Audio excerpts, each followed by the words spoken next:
ఈసారి లోక్సభ బరిలో తొలిసారిగా నిలబడిన వాళ్ళు వీళ్ళు. లోక్సభలో అధ్యక్ష మహోదయ్ అనగలరా లేదా? ఎవరికి ఏ అవకాశాలున్నాయి? ఎవరి బలాలు, ఎవరి బలహీనతలేమిటి? ఏ పార్టీ అక్కడ బలంగా ఉన్నది? ఏ సామాజిక వర్గం ఎటువైపు నిలబడబోతున్నది? పార్టీ పట్ల ప్రజలకు, నియోజకవర్గ ప్రజలకున్న అభిప్రాయం ఏమిటి? స్థానిక సమస్యలేమిటి?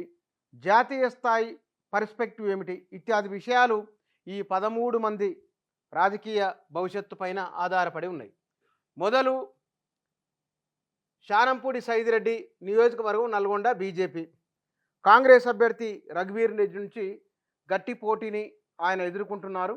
శానంపూడి సైదిరెడ్డికి నరేంద్ర మోదీ పేరు, ఒక ప్రచారము ఈయనకు అది ఒక ప్లస్ పాయింట్. అయితే నల్గొండ జిల్లా మొన్నటి అసెంబ్లీ ఎన్నికల్లో దాదాపుగా జిల్లాను స్వీప్ చేసింది. కోమటిరెడ్డి వెంకరెడ్డి అక్కడనే ఉన్నారు. ఉమ్మడి నల్గొండ జిల్లాకు సంబంధించి ఉత్తమ్ కుమార్ రెడ్డి అక్కడి నుంచే ఉన్నారు. 2 మంత్రులు ఉమ్మడి నల్గొండ జిల్లా నుంచి ఉన్నారు. కాబట్టి గట్టి పోటీని ఎదుర్కోవాల్సి ఉంటుంది శానంపూడి సైదిరెడ్డి. ఆయన బీఆర్ఎస్ నుంచి బీజేపీలోకి వెళ్ళిన వారు. మరి బీఆర్ఎస్లో ఉన్న వ్యతిరేకత ఏమన్నా ఉంటే దాన్ని కూడా క్యారీ ఫార్వర్డ్ చేసుకొని ఆయన బీజేపీలోకి వెళ్ళినట్లే. అక్కడ పోటీ కాంగ్రెసు బీఆర్ఎస్ మధ్యనే ఉండవచ్చు అనే ఒక అభిప్రాయం ఉన్నది. అయితే ఈ మధ్య బీజేపీ కూడా పేరు వినబడుతుందనే చర్చ అక్కడక్కడ ఉన్నది. ఇక దానం నాగేందర్, ఈయన బీఆర్ఎస్ నుంచి ఎమ్మెల్యేగా గెలుపొంది కాంగ్రెస్లోకి వెళ్ళిన తర్వాత ఈయన అభ్యర్థిత్వం చుట్టే చాలా వివాదం చెలరేగింది. మొన్న గెలిచిన తర్వాత ఎట్లా వెళ్తారని ప్రజల నుంచి కూడా ఆ వ్యతిరేకత కనబడినట్లున్నది. మీడియాలో కూడా వార్తలు వచ్చినాయి. ఈయన ప్రచారాన్ని కూడా ఆలస్యంగానే ప్రారంభించిండ్రు. వీరు సిటీ బేస్డ్గా, రాజధాని బేస్డ్గా తీసుకున్నప్పుడు భారతీయ జనతా పార్టీ ప్రబలంగానే ఉన్నది. గట్టి పోటీనే దానం నాగేందర్ ఎదుర్కోవాల్సి వస్తుంది. ఈ నియోజకవర్గంలో మున్నూరు కాపు, యాదవ, బీసీల, ఎంబీసీల ఓట్లు చాలా ఎక్కువ ఉన్న నియోజకవర్గం. మరి ఎవరు ఎటువైపు ఉంటారో చూడాలి. పద్మారావు గౌడ్ సికింద్రాబాద్ బీఆర్ఎస్ స్థానికంగా మంచి పేరున్న నాయకుడు, బలమున్న నాయకుడు. అయితే బీఆర్ఎస్ నుంచి పోటీ చేయడం, ఇద్దరు ఒకప్పుడు బీఆర్ఎస్ సంబంధించిన వాళ్ళే. ఈసారి ఎన్నికల్లో బీజేపీ నుంచి గట్టి పోటీ ఎదుర్కోవాల్సి ఉంటుంది. అధికారంలో ఉన్నది కాబట్టి కాంగ్రెస్ కూడా గట్టి పోటీ ఉంటుంది. ఇక్కడ పద్మారావు గౌడ్ వ్యక్తిగత ప్రతిష్ట, వ్యక్తిగతంగా తనకున్న పేరు, ఇవి ఆయనకు ప్రధానమైన బలాలు. కాసాని జ్ఞానేశ్వరు చేవెళ్ళ నియోజకవర్గం బీఆర్ఎస్, రంజిత్ రెడ్డి కాంగ్రెస్ నుంచి అక్కడ బరిలో ఉన్నారు. గట్టి పోటీనే ఎదుర్కోవాల్సి ఉంటుంది బీఆర్ఎస్. అయితే ఉమ్మడి రంగారెడ్డి జిల్లాలో ఎక్కువ స్థానాలు బీఆర్ఎస్ గెలుచుకున్నది. ఆ గెలుచుకున్న స్థానాల్లో ఎమ్మెల్యేలు మద్దతు ఏ మేరకు ఉండబోతున్నది? కాంగ్రెస్ పార్టీ 6 గ్యారంటీలు, హైదరాబాద్ చుట్టుముట్టు జరుగుతున్న డెవలప్మెంటు ఇత్యాది విషయాలు ఈ నియోజకవర్గంలో గెలుపోవటంలో డిసైడ్ చేయబోతున్నాయి. ఇక నీలం మధు కాంగ్రెస్ మెదక్, వెంకట్రామరెడ్డి బీఆర్ఎస్ నుంచి, రఘునందన్ రావు బీజేపీ నుంచి పోటీలో ఉన్నారు. కాబట్టి ఈ పోటీలో ఉన్న వారికి ఈయనకు రేవంత్ రెడ్డి ప్రచారము, కాంగ్రెసు గెలిచిన ఒక స్థానము, అంటే ఉమ్మడి మెదక్ జిల్లాలో మంత్రి దామోదర్ రాజనరసింహ అక్కడి నుంచి ఉన్నారు. కాబట్టి ఆ మేరకు ఏమైనా కాంగ్రెస్కు అనుకూల పవనాలు వీస్తే కనుక ఇది ఇక నీకు ముదిరాజు సామాజిక వర్గం ఒకటి, రెండోది ప్రభుత్వం కాంగ్రెసు, ఇవి ఆయనకు అనుకూలించే విషయాలు. ఇక ఆత్రం సక్కు ఆదిలాబాద్, వీరికి అక్కడ బీజేపీ చాలా బలంగా ఉన్నది. బీజేపీ కాంగ్రెస్ మధ్య అక్కడ పోటీ అనే ఒక చర్చ చాలా బలంగా జరుగుతున్నది ఆ లోక్సభ నియోజకవర్గంలో. ఇక ఈ మొత్తము అందరిలోకి వెళ్ళి ఎక్కువ ఎక్స్పీరియన్స్ రాజకీయంగా ఉన్న వారిలో ఈటల రాజేందరు, ఇతను మొన్నటి అసెంబ్లీ ఎన్నికల్లో 2 నియోజకవర్గాల్లో పోటీ చేసి ఓటమి పాలు కావడం, ఈసారి బీసీ నాయకత్వాన్ని బీజేపీ ఎదిగించాలనుకుంటున్న ఈ సందర్భంలో వారు లోక్సభ నియోజకవర్గం మల్కాజ్గిరి నుంచి బీజేపీ బరిలో ఉన్నారు. అది ఇక్కడ బీసీ సామాజిక వర్గాలు, రెండోది మధ్యతరగతి, మూడోది నరేంద్ర మోడీ ప్రభావము, ఇవి అనుకూల అంశాలు. అయితే కాంగ్రెస్ పార్టీ, రేవంత్ రెడ్డి, అక్కడ రెడ్డి సామాజిక వర్గం కూడా చాలా బలంగానే ఉన్నది. ఈ బలాల మధ్య వీరు ఇక్కడ కాంగ్రెస్ అభ్యర్థి నుంచి గట్టి పోటీని ఎదుర్కొనే అవకాశం ఉన్నది ఈటెల రాజేందర్. ఇక రఘునందన్ రావు దుబ్బాక నుంచి ఎమ్మెల్యేగా గెలుపొంది గత అసెంబ్లీ ఎన్నికల్లో ఈసారి ఓటమి పాలైనరు. బీజేపీ లోక్సభకు పోటీ చేసి తన అదృష్టాన్ని పరీక్షించుకోబోతున్నారు. కాంగ్రెస్ నుంచి గట్టి పోటీ ఎన్నుకుండే అవకాశం ఉన్నది. బాజిరెడ్డి గోవర్ధన్ నిజామాబాద్ బీఆర్ఎస్ ఎంపీగా చేస్తున్నారు. కాంగ్రెస్ నుంచి జీవన్ రెడ్డి ఎన్నికల బరిలో ఉన్నారు, అభ్యర్థిగా ఉన్నారు. బీజేపీ నుంచి ధర్మపురి అరవింద్ ఉన్నారు. ఇక్కడ సామాజిక వర్గం ఈ బీజేపీ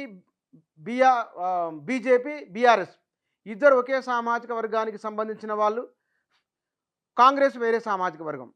వీరి మధ్య ఓట్ల చీలిక ఎట్లా ఉండబోతున్నది? అక్కడ ఒకానొకప్పుడు తెలంగాణ రాష్ట్ర ఉద్యమానికి బలంగా నిలబెట్టి పునాదులు వేసిన జిల్లాల్లో ఉమ్మడి నిజామాబాద్ జిల్లా ఒకటి.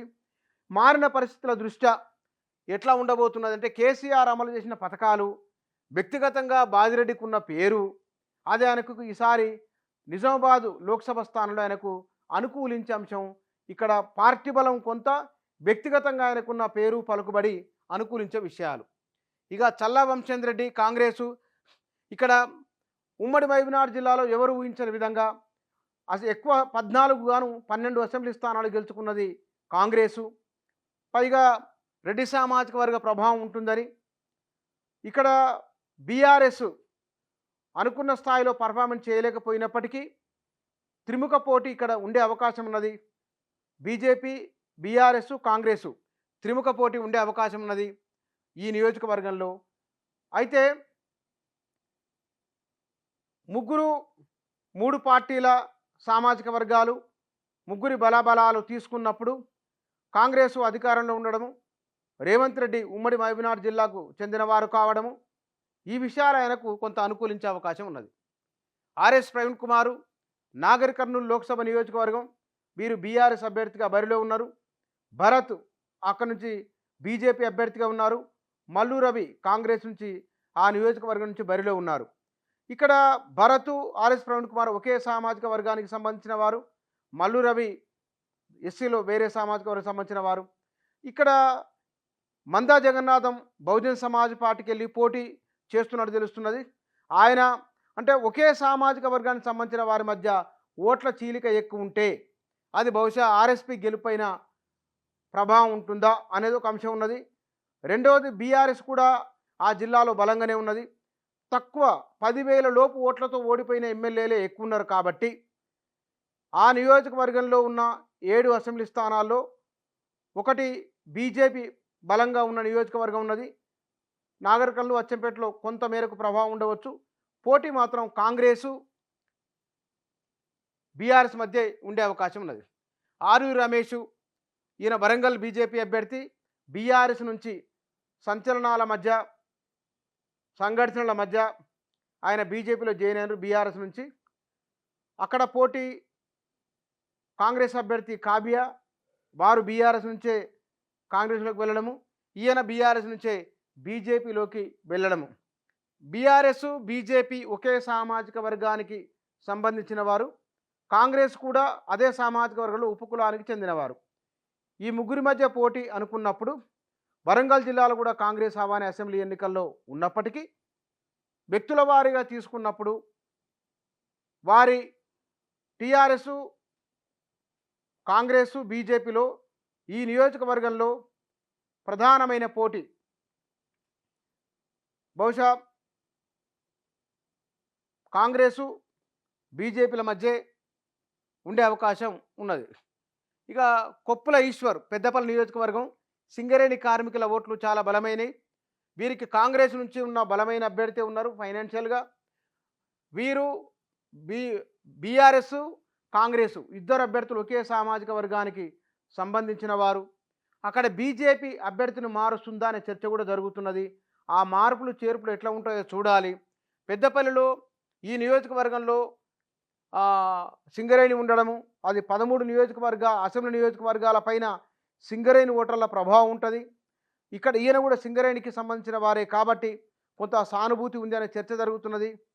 సామాజిక వర్గం ఒకటి, రెండోది సింగరేణి, మూడోది కాళేశ్వరం నీళ్లు, శ్రీరామ్ సాగర్ వరద కాలువ, గోదావరి, ఎస్ఆర్ఎస్పికి సంబంధించిన ప్రభావాలు బహుశా ఆ నియోజకవర్గం పైన ఉండే అవకాశం ఉన్నది. ఇక్కడ కొప్పులేశ్వర్ గట్టి పోటీనిచ్చే అవకాశం ఉంది. ఆ నియోజకవర్గంలో బీఆర్ఎస్ కొంత అనుకూలంగా ఉండవచ్చు అనే చర్చ ఉన్నది. కానీ ఇవాళ మనం మాట్లాడుతున్నంత వరకే ఇవి తొలిసారి లోక్సభ బరిలో నిలబడిన వారు, వివిధ రంగాల నుంచి వచ్చిన వారు ఉన్నారు, రాజకీయాల్లోనే ఉంటూ వస్తున్నవారు. వీరందరిలోకి వెళ్ళి రాజకీయంగా సీనియర్ నాయకులు ఈటెల రాజేందర్ ఉన్నారు, ఎక్కువసార్లు ఎమ్మెల్యేగా మంత్రిగా పనిచేసిన వారు. వారి రాజకీయ భవిష్యత్తు ఎట్లా ఉంటుందో చూడాలి.